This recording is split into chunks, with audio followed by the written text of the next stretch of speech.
Hello, I'm Connor Williams. And I'm Chen Xuyu. And welcome to the season final of Johnnie Bennie Campus News.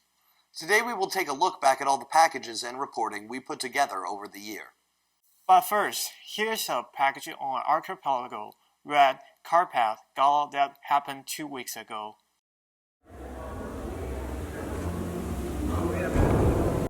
Caribbean students have a long history at CSB SJU. Today is the Archipelago Caribbean Association's Red Carpet Gala. It's right in there. Let's get started.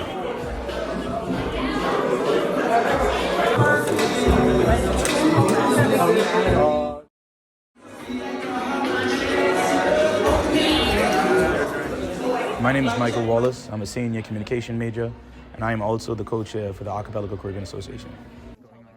So my name is Shantae. My pronouns are she, her, hers. I am a senior here at the College of St. Benedict. I'm a biology major, and I am the female co-chair for the Archipelago Caribbean Association Club. I'm Simone. I'm Aretha. I'm from the Bahamas. I'm from the Caribbean as well. I'm from the Bahamas. We came together with an event that we try to, cultivate and incorporate all cultures from the Caribbean and put it in a way and craft it in a way to share with the rest of campus. And the gala is an open event, welcome to anyone, not just all students. Yeah, all students, not just people from the Caribbean. We have Americans in there, we have persons from other parts of the world, and they're able to experience our culture. Last year, given COVID and the restrictions, we tried our best. We had a virtual option where persons zoomed in, tables were socially distanced.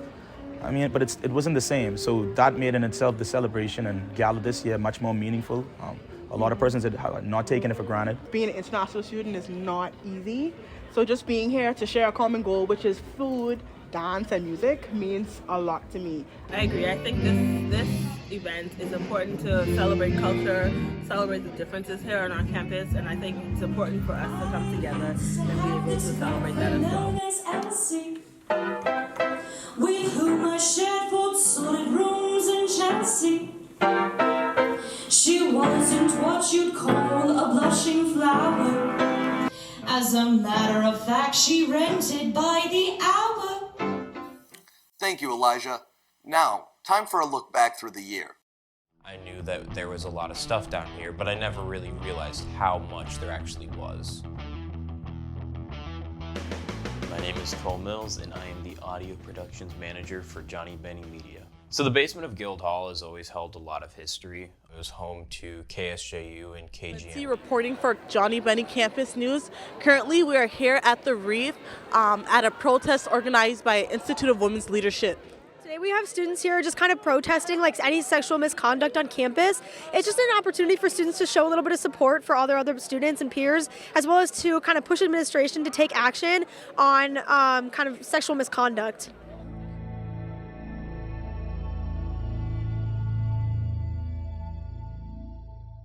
Mark Vanderhey graduated in 1989 and went on to become the first SJU alum to go to space. He only has a certain amount of time to communicate with those on the ground and chose to speak to CSB SJU. I became an astronaut because of the opportunity to explore. At the Multicultural Center. Honestly, it means a lot to me because in the past, students had no idea that this was a thing. They had no idea where it was, what we do. So now I believe it's more visible. Students know what it is. They'd be more intrigued to come inside and check it out. Coming up on Johnnie Bennie Campus News, the President's Office released an update on the alleged sex competition in St. Patrick's Hall.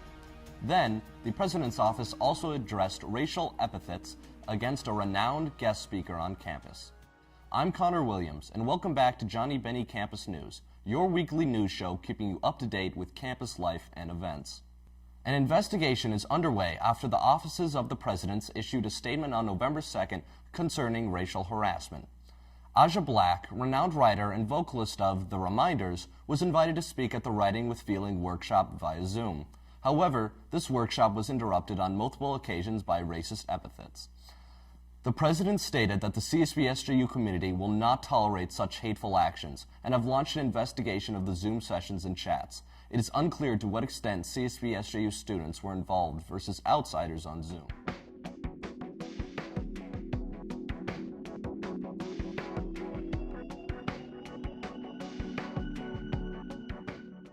The phone call between Biden and Putin about the risks of an invasion of Ukraine suggests that the situation is very serious. There are U.S. negotiators on the ground in the region, working with our regional partners, likely speaking with lower level officials in Russia to try and stop an invasion. But the fact that Biden wanted this phone call with Russia and insisted that it be on the weekend instead of waiting until Monday as Russia proposed suggests that the U.S. thinks an invasion is both likely and imminent. The picture you are looking at now was provided by JBCN sports reporter Payne Nelson, who was on scene that night. We talked to him about what that experience was like. Where was I when the girl glued her hand to the basketball court? That's a good question. I actually was in the bathroom. I was in the media suite, so luckily they have a bathroom right there. And I had come out of the bathroom, and I had noticed the game was stopped, and everyone was kind of hovering around this area on the court. And I was like, oh no, like someone probably spilled their drink. And then the people next to me were like, no, like she didn't spill the drink. And then I had later found out on Twitter, like 5 minutes later, that it was like some sort of protest that she had glued her hand to the floor. Hi, I'm Peyton Nelson, and welcome to this week's Sports Headline. Here at Target Center, we're just moments away here from the Lakers versus Timberwolves tip-off as the Wolves hope to clinch this a safe spot. Now moving over to the MLB side of things, the MLB has finally come to terms. They are not in a lockout anymore, so that is now good to see and good to hear.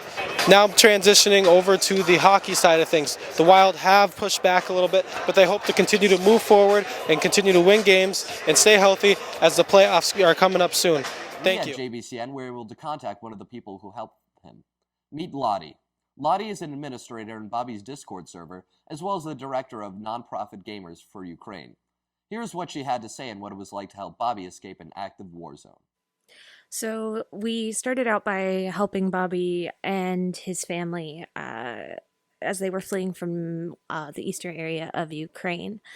And we sort of traded off responsibilities between myself, Lottie, and my husband, Tak, as well as Keefe, to make sure that he had 24-hour coverage for support and navigation while we were doing this. It was really interesting on an intellectual level to see how the technology has supported that ability now. So if we were looking at previous iterations of wars, we wouldn't have had access to things like live location tracking and Google Maps, which made it possible for us to navigate him through a scenario that we wouldn't have been able to even 10 years ago, much less 100. And it was